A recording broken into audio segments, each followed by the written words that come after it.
Morning people, I have worked out how to edit videos.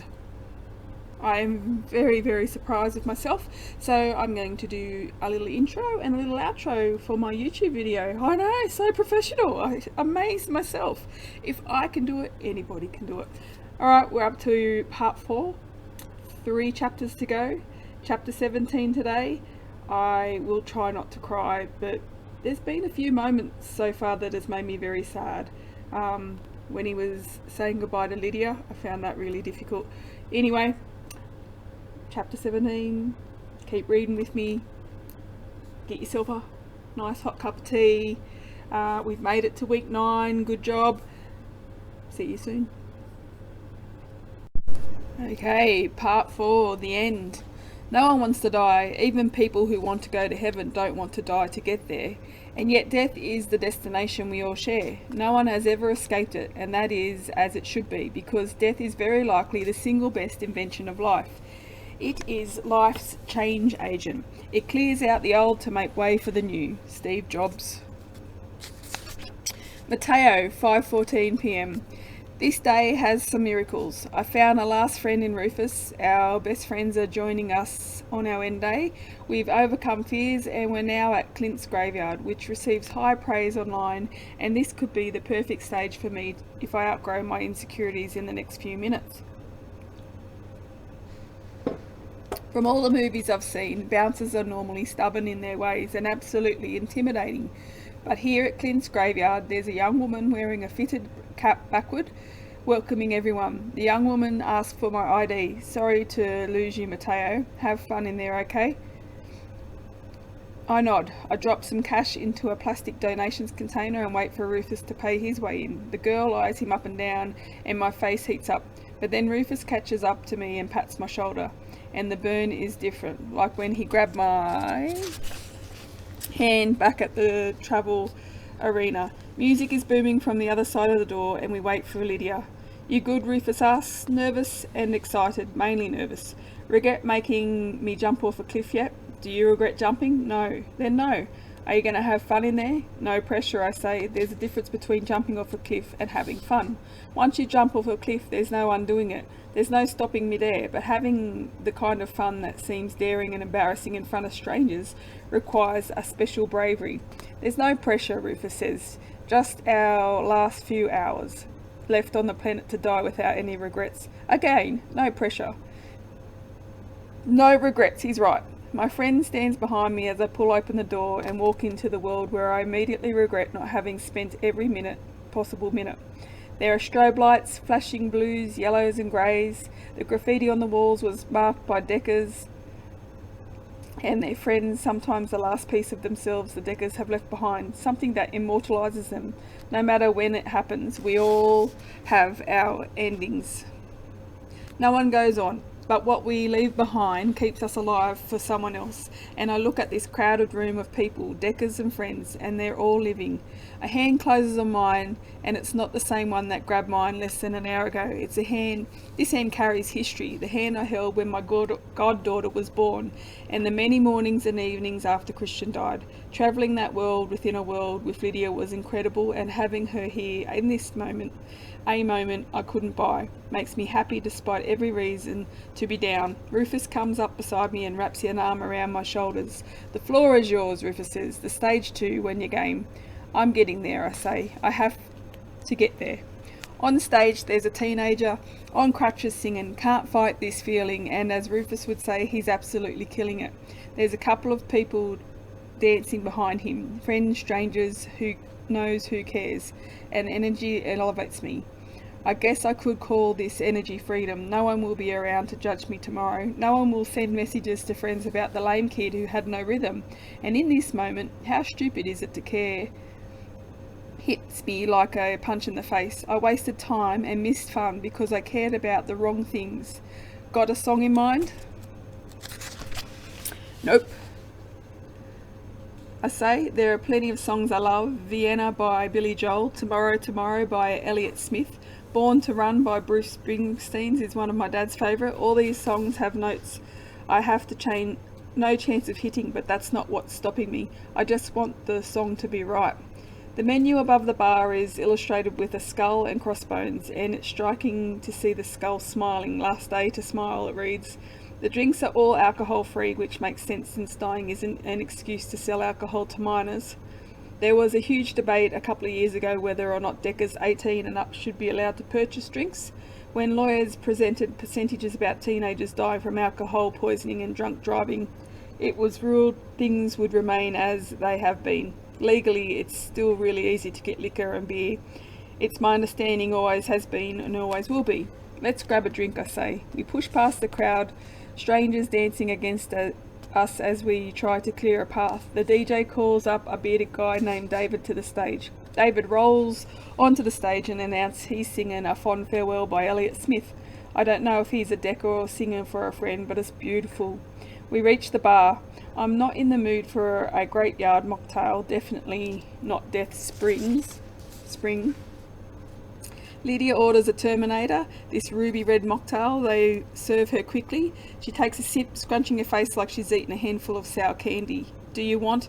I'm good, I say. I wish this had some kick to it, Lydia says. I can't be sober when I lose you. Rufus orders a soda and I do the same. Once we have our drinks, I raise my glass to smiling while we can. We clink glasses and Lydia is biting her quivering lower lip while Rufus, like me, is smiling. Rufus cuts through our circle and he's so close his shoulder is pressed against mine. He talks directly into my ear, sits the music and the cheers are so loud. This is your night, Mateo. Seriously. You sang to your dad earlier and stopped when I came in. No one is judging you. You're holding yourself back and you have to go for it. That David guy finishes his song and everyone applauds, and it's not some faint applause either. You would think there's a rock legend performing up there. See, they just want to see you having fun and living it up. I smile and lean into his ear. You have to sing with me. You choose a song. Rufus nods and his head leans against mine. Okay, American Pie. We can make that happen. I love that song. It's happening. I ask Lydia to watch our drinks as Rufus and I run up to put a request in with the DJ before we reach our DJ. A Turkish girl named Jasmine sings Because the Night by Patti Smith. And it's amazing how someone so tiny can demand such attention and ignite this level of excitement.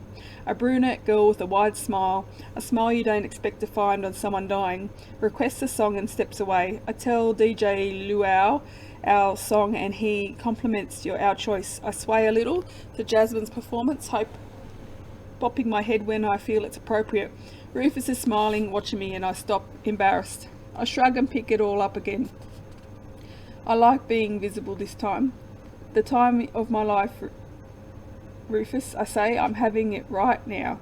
Me too, dude. Thanks for reaching out to me over last friend, Rufus says. Thanks for being the best friend, last friend a closet case could ask for.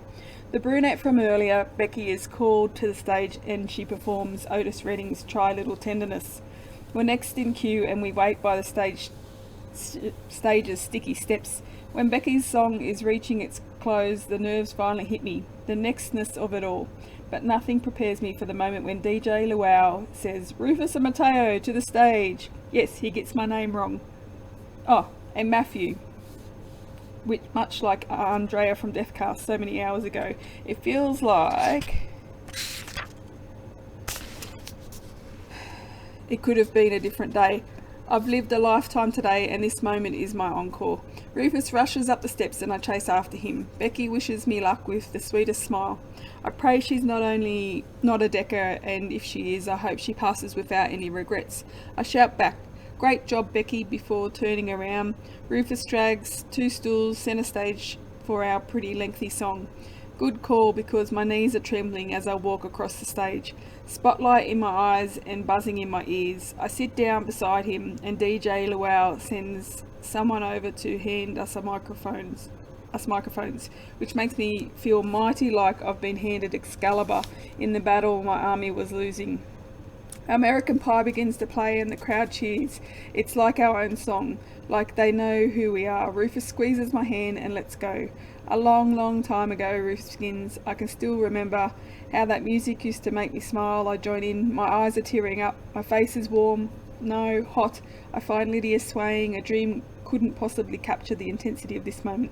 This is the day that I die. This is the day that I die. The energy in the room changes, not just my confidence, despite how off-key I am. No, our words are actually connecting with the Deckers in the audience, sinking deep past their skin and into their souls, which are fading like a firefly turning off, but still very present. Some Deckers sing along, and I'm sure if they were allowed to have lighters in here, they'd whip them out. Some are crying, others are smiling with eyes closed, hopefully lost in good memories. For 8 minutes, Rufus and I sing about a thorny crown, whiskey and rye, a generation lost in space, Satan's spell, a girl who sang the blues, a day the music died, and so much more. The song ends and I catch my breath and I breathe in everybody's roaring applause. I breathe in their love, and it energizes me to grab Rufus's hand while he's bowing. I drag him off stage, and once we're behind the curtain, I look him in the eyes and he smiles like he knows what's about to go down, and he's not wrong. I kiss the guy who brought me to life on the day we're going to die. Finally, Rufus says, when I give him the chance to breathe. And now he kisses me. What took you so long? I know, I'm sorry. I know there's no time to waste, but I had to be sure you are who I thought you were. The best thing about dying is your friendship. I never thought I would find someone I would say the words like this to. They're so broad yet deeply personal, and it's a private thing I want to share with everyone, and I think this is that feeling we all chase. And even if I never got to kiss you, you gave me the life I always wanted. You took care of me too, Rufus says. I've been so damn lost the past few months, especially last night. I hated all the doubts and being so pissed off, but you gave me the best assist ever and helped me to find myself again. You made me better, yo. I'm ready to kiss him again when his eyes move away from mine, beyond the stage into the audience. He squeezes my arm. Rufus' smile is brighter now. The Plutos are here. Howie Maldonado, 5:23 p.m. Deathcast called Howie Maldonado at 2:37 a.m. to tell him he's going to die today. His 2.3 million Twitter followers are taking it the hardest. For the greater part of the day, Howie stayed in his hotel room with a team of security guards outside his door, all armed. Fame gave him his life, but it won't keep him alive. The only people allowed inside his hotel room were his lawyers, who needed wills created, and his literary agent, who needed his contract signed before Howie could kick it. Funny how a book he didn't write has more of a future than he does. Howie answered phone calls from co-stars, his little cousin, whose popularity in school is tied to Howie's success, more lawyers, and his parents. Howie's parents live in Puerto Rico, where they moved back after Howie's career took off. Howie desperately wanted them to remain in Los Angeles, where he lives now, offering to take care of every last bill and splurge, but his parents' love for San Juan, where they first met, was too great. Howie can't help but be bothered by the fact that his parents, while clearly devastated, are going to be fine without him. They've already grown used to living without him, to watching his life from afar like fans, like strangers. Howie is currently in a car with more strangers, 2 women from Infinite Weekly, for a final interview. He's only doing this for the fans. Howie knows he could have lived another 10 years, and everything he shares about himself would have never been enough. They're ravenous for content, at his publicists and managers say. Every haircut, every new magazine cover, every tweet, no matter how many typos. Howie's tweet last night was a picture of his dinner. He's already sent one last tweet. Thank you for this life. Attached is a photo taken by himself smiling. Who are you on your way to see? The older woman asked. Sandy, he believes. Yes, Sandy, not Sally, like this very first publicist, Sandy. It's part of the interview, Howie asks. Whenever he does these pieces, his answers require zero focus, so he normally hops on his phone and scrolls through Twitter and Instagram. But keeping up with the outpouring of love, including messages from the author of Scorpius Hawthorne series, is 10 times more impossible than usual. It could be, Sandy says. She lifts the tape recorder. Your call. Howie wishes his publicist were here with him to shut down this question herself, but he wrote her a big check. had it sent down to a hotel room and encouraged her to stay far away from him, as if he were infected with a zombie virus. Pass, Howie says. It's no one's business that he's on his way to see his childhood best friend and first love, Lena, who's flown in from Arkansas to see him one last time.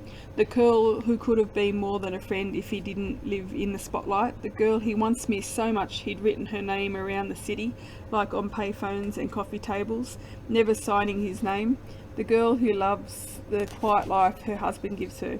Very well, Sandy says. What's your proudest accomplishment? My art, Howie says, fighting back an eye roll. The other woman, Delilah, stares at him like she's seeing past his bullshit. Howie would be intimidated if he wasn't busy being distracted by her beautiful hair, which resembles the northern lights, and the fresh bandage on her forehead, which is covering up a scorpious, hawthorn-like wound. Where do you think he would be without the draconian marsh roll? Sandy asks. Literally back in San Juan with my parents professionally. Who can say? Better question, Delilah speaks up. Sandy is pissed and Delilah speaks over her. What do you regret? Excuse her, Sandy says. I'm firing her and she's getting out of the next red light. Howie turns his attention to Delilah. I love what you did, but I don't know who I am beyond the voice of a Twitter account and the evil face for a franchise. What would you have done differently, Delilah asks. I probably would have done that shitty college bait film. Howie smiles, surprised by his own humour on this last day ever. I would have only done what meant a lot to me, like the Scorpius films. That adaptation was one of a kind, but I should have used those fortunes to spend time with people who mean a lot to me. Family and friends. I got caught up reinventing myself so I could land different roles and not be the evil wizard kid. For fuck's sake, I'm in a town to meet a publisher for another book I didn't write. Delilah's eyes the copy of Howie's book unsigned sitting between her and a boss. Former boss, it's unclear. What would have made you happy, Delilah asks. Love comes to mind immediately and it surprises him like a lightning bolt on a day with clear forecasts. Howie never felt lonely because he could go online at any moment and find himself flooded with messages. But affection from millions and intimacy from one special person are completely different beasts. My life is a double-edged sword, Howie says, not speaking of his life as if it's already over, as other defeated Deckers do. I'm where I am because of my life moved as fast as it did. If I didn't land that gig, maybe I would be in love with someone who loves me back. Maybe I would have been an actual son and not someone who thought being a bank account was enough. I could have taken time to learn Spanish so I could speak with my grandma without my mum translating. If you weren't successful and had all those things instead, would you have been enough for you, Delilah asks. She's sitting at the edge of her seat. Sandy is invested too. I think so. Howie shuts up as Delilah and Sandy's eyes widen. The car jerks and Howie closes his eyes, a deep sinking in his chest like every time he's been on a roller coaster, scaling higher and higher past the point of no return, and he's falling at an incredible speed, except Howie knows he's not safe. The Gang with No Name, 5:36 p.m. Deathcast did not call this gang of boys today, and they're living as if this means their lives can't be over while they're alive. They run through the streets not caring about traffic, as if they're invincible against speeding cars and completely untouchable by the laws. Two boys laugh when one car bangs into another, spinning out of control, until it crashes against the wall. The third is too focused on reaching its target and pulling the handgun out of his backpack. Delilah Grey, 5:37 p.m. Delilah is still alive. She doesn't have to rest. Have to test Howie's pulse to know he isn't. She saw the way his head banged against the reinforced window, heard the sickening crack that will stay with her forever. Her heartbeat runs wild. In a single day, the day when she received a call informing her she will die today, Delilah has not only survived an explosion by a bookstore, but also a car accident caused by three boys running through the street. If Death wanted her, Death had two shots. Delilah and Death won't be meeting today. Rufus, 5:39 p.m. I want to keep holding Mateo's hand, but I gotta hug my people, so I move through the crowd, pushing Deckers and others aside to get to the Plutos. We all hit pause on ourselves and press play at the exact same time, like 4 cars moving at a green light. We group hug, 4 Plutos coming together in the Pluto solar system embrace I've been wanting for over 15 hours, ever since I ran out on my own damn funeral. I love you guys, I say. No one cracks homo jokes. We're past that. They shouldn't be here, but taking risks is the name of the game today, and I'm playing it. You don't smell like prison, Tago. You should see my new ink, Tago says. We've seen shit. We didn't see shit, Malcolm says. You guys ain't shit, I say. Not even house arrest, Amy says. Damn shame. We pull apart, but stay really close, as if the crowd is forcing us to squeeze up against each other. They're all staring at me. Tago looks like he wants to pet me. Malcolm looks like he's seeing a ghost. Amy looks like she wanted another hug. I don't let Tago treat me like a dog or shout boo at Malcolm, but I move in and hug the hell out of Amy. My bad, Ames, I say. I didn't know. I was sorry until I saw her face. I shouldn't have shut you out like that, not on the damn end day. I'm sorry too, Amy says. There's only one side that matters to me, and I'm sorry I was trying to play both. We didn't have nearly as much time as we should have, but you'll always be more important, even after. Thanks for saying that, I say. I'm sorry I had to say something so obvious, Amy says. We're all good, I say. I know. I helped Mateo live his life, and he helped me get mine back in shape. I want to be remembered as who I am right now, not for that dumbass mistake I made. I turn, and Mateo and Lydia are standing shoulder to shoulder. I pull him over by his elbow. This is my last friend Mateo, I say, and this is his number one, Lydia. The Plutos shake hands with Mateo and Lydia. The solar systems are colliding. Are you scared, Amy asks us both. I grab Mateo's hand and nod. It'll be game over, but we won first. Thanks for taking care of our boy, Malcolm says. You're both honorary Plutos, Tago says. He turns to Malcolm and Amy. We should get badges made. I give the Plutos a beat-by-beat play of my end day, and I fill them in on how colour found its way into my Instagram. Elastic Heart by Sia comes to an end. We should be out there, right? Amy says, nodding towards the dance floor. Let's do this. Mateo says it before I can. Mateo, 5:48 p.m. I grab Rufus's hand and drag him onto the dance floor right as a young black guy named Chris takes the stage. Chris says he's about to perform an original song called The End. He raps about final goodbyes, nightmares we want to wake up from, and the inevitable squeeze of death. If I weren't standing here with Rufus and our favourite people, I would be depressed. But instead we're all dancing, something else I never thought I would get to do. Not just dancing, but dancing with someone who challenges me to live. The beat pulses through me, and I follow the lead of others, bopping my head and bouncing my shoulders. Rufus does a mock Harlem shake to either impress me or make me laugh, and it works on both counts, mainly because his confidence is glowing and admirable. We close the space between us, our hands still very much to our sides or in the air, but we're dancing against each other, not always in sync. But who cares? We remain pressed together as more people flood the dance floor. Yes, Mateo would have found this claustrophobic, but now, don't ever move me. The song changes, and now it's super fast that Rufus steals me and puts a hand on my hip. Dance with me. I thought we were dancing already. Am I doing it wrong?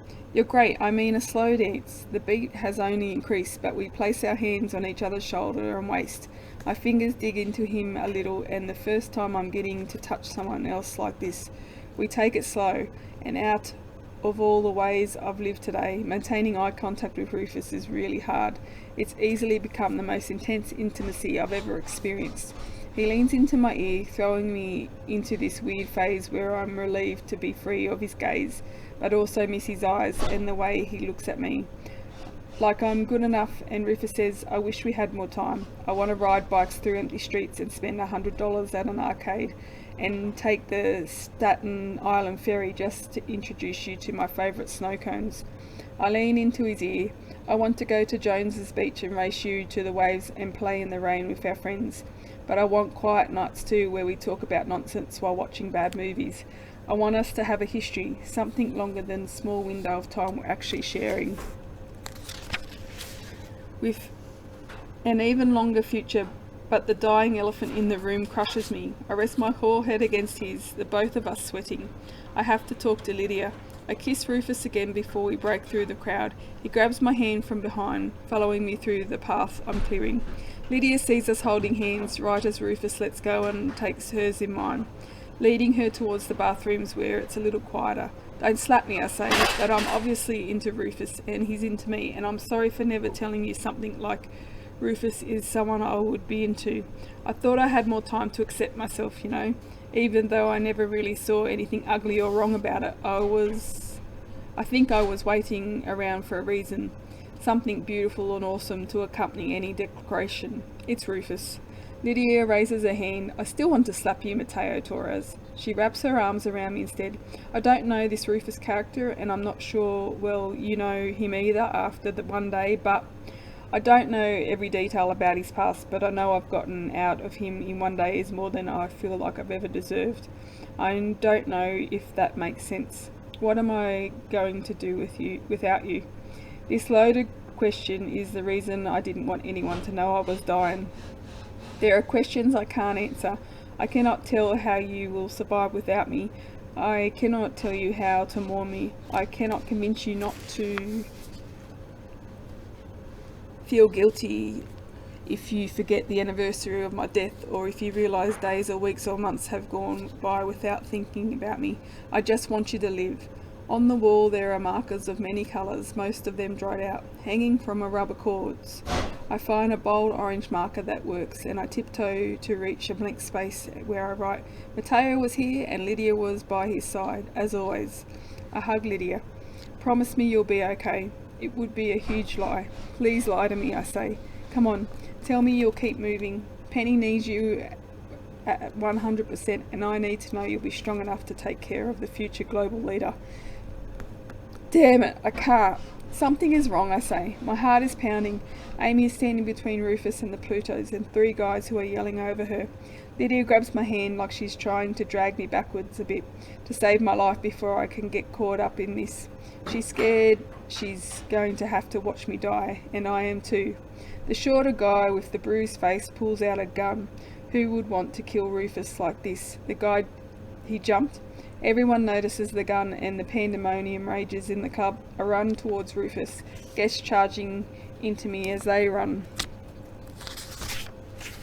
for the door. I get knocked down and people are stepping on me, and this is how I'm going to die. A minute before Rufus gets shot to death, maybe even the same minute. Lydia is screaming at everyone to stop and back off, and she's helping me up.